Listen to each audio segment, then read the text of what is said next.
Daily Bulletin is presented by KBN University, United Hospital and Shaheen Group of Institutions. शुरुआत करते हैं कोविड-19 के case से। 32 नए पॉजिटिव केसेस आज रजिस्टर हुए हैं और 73 डिस्चार्ज या cured case. Total active cases हैं सिर्फ 329।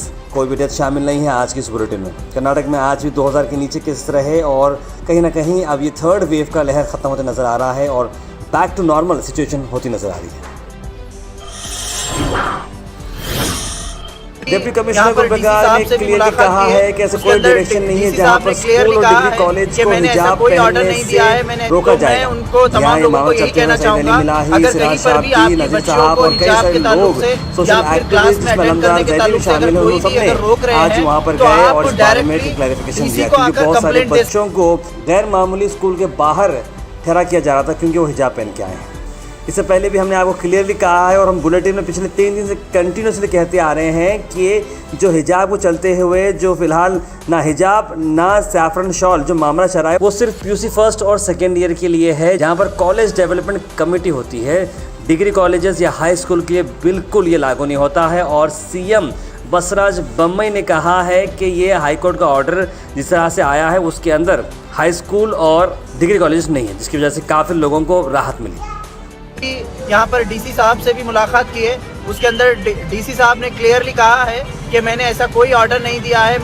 मैं उनको तमाम लोगों को यही कहना चाहूँगा, अगर कहीं पर भी आपकी बच्चियों को हिजाब के ताल्लुक से या फिर क्लास में अटेंड करने के ताल्लुक से अगर कोई भी अगर रोक रहे हैं तो आप डायरेक्टली डीसी को आकर कंप्लेंट दे सकते हैं। डीसी को एक रिटर्न कंप्लेंट आप दे सकते हैं, उसी के साथ साथ पुलिस कमिश्नर को भी आप रिटर्न कंप्लेंट दे सकते हैं और आपके जो पुलिस स्टेशन हैं वहां पर भी आप रिटर्न कंप्लेंट दे सकते हैं, प्रिंसिपल के खिलाफ, एडमिनिस्ट्रेशन के खिलाफ और जो कॉलेज जो एडमिन होता है उनके खिलाफ भी आप कंप्लेंट दे सकते हैं। तो आपको यही कहना है। और जैसा कि सिराज शाब्दी ने जो कहा कि एक हेल्पलाइन नंबर हम यहाँ पर डालेंगे, जिस हेल्पलाइन के जरिए से आप तमाम लोग हमसे जानकारी हासिल कर सकते हैं और हम लोग आप लोगों को हेल्प करने के लिए तैयार हैं। गुलबर्गा के तकरीबन कई नौजवान इस काम में लगे हुए हैं और हमारे साथ साथ बहुत सारे ऐसे डिपार्टमेंट वाले भी, इवन आज डीसी ने खुद कहा है कि अगर आपको कहीं पर भी इश्यू हो रहा है तो मुझे बताइए, मैं इमीडिएटली उसके ऊपर कार्रवाई करूंगा। और आज एक वीडियो कॉन्फ्रेंसिंग मीटिंग भी डीसी ने ली है, उन्होंने क्लियरली कहा है कि हम इसके ऊपर कार्रवाई करेंगे जो इस तरीके से कर रहे हैं। तो आप लोगों को ये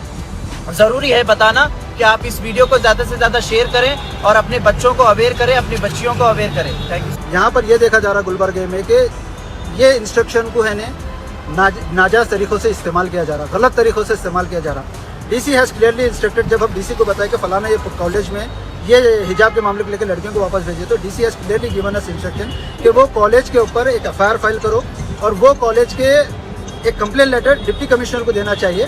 डिप्टी कमिश्नर लेटर देने के बाद DC will take action on those colleges.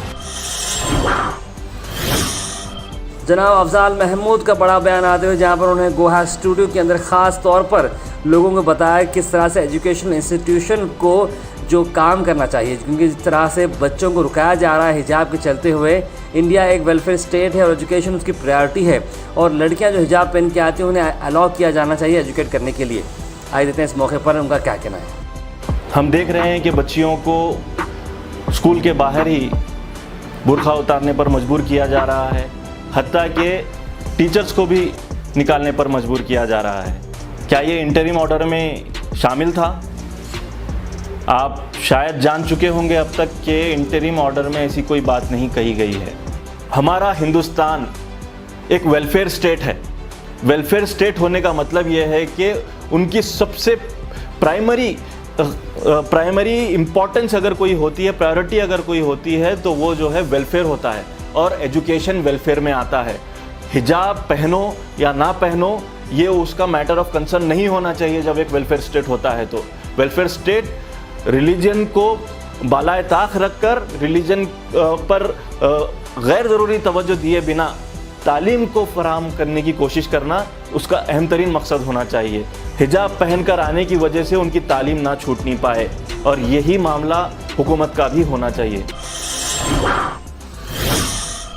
Famous music composer और काफ़ी बड़े सेलिब्रिटी बप्पी लहरी अब इस दुनिया में नहीं रहे। जी हाँ, बप्पी लहरी काफ़ी दिनों से बीमार रहे थे। 1 महीने के बाद वो डिस्चार्ज भी हो गए थे, लेकिन अफसोस भरी बात ये रही कि वो अब इस दुनिया में नहीं रहे। Popular music composer Mumbai hospital में अपनी आखिरी सांस लेते हुए नजर आए। 69 ईयर्स के वो थे, जहाँ पर उन्होंने कई सारे म्यूज़िकल एल्बम्स, फिल्म्स के अंदर म्यूज़िक दी थी और ऑब्स्ट्रक्टिव स्लीप एपनिया जिसे ओए से कहते हैं, उनकी वजह से उनकी मौत हुई।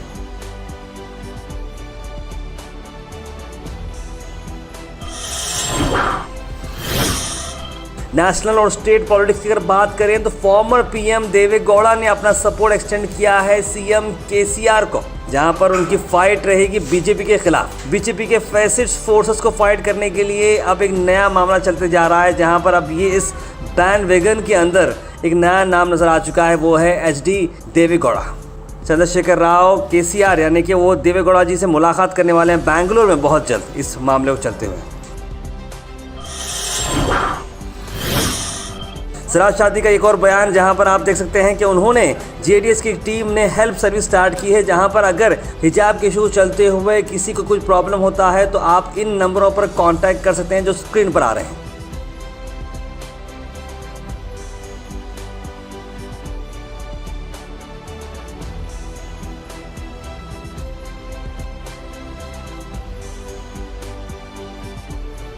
और एक हम लोग एक स्टूडेंट हेल्पलाइन हम लोग जारी कर रहे हैं यहाँ पर, जिसमें पर्टिकुलर जो इशू को हैंडल कर रहे हैं गुलबर्गे में, जैसा कोविड के टाइम पे एक हेल्पलाइन सेंटर बना था, वैसे एक हेल्पलाइन सेंटर हम लोग लागू करने वाले हैं और वो मीडिया के थ्रू सर्कुलेट करेंगे।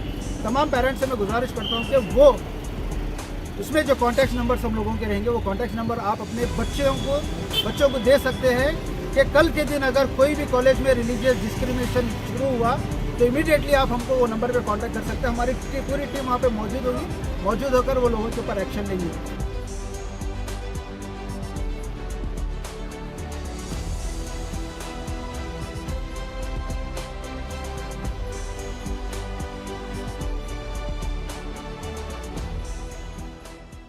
यूनाइटेड हॉस्पिटल सेलिब्रेट कर रहा है अपने 10 ग्लोरियस ईयर्स ऑफ सर्विस। यहाँ 10th एनिवर्सरी के मौके पर रखा जा रहा है free mega health checkup camp. 19 फरवरी 2022 सुबह 10 से लेकर शाम 4 बजे तक ये free mega health checkup camp रहेगा।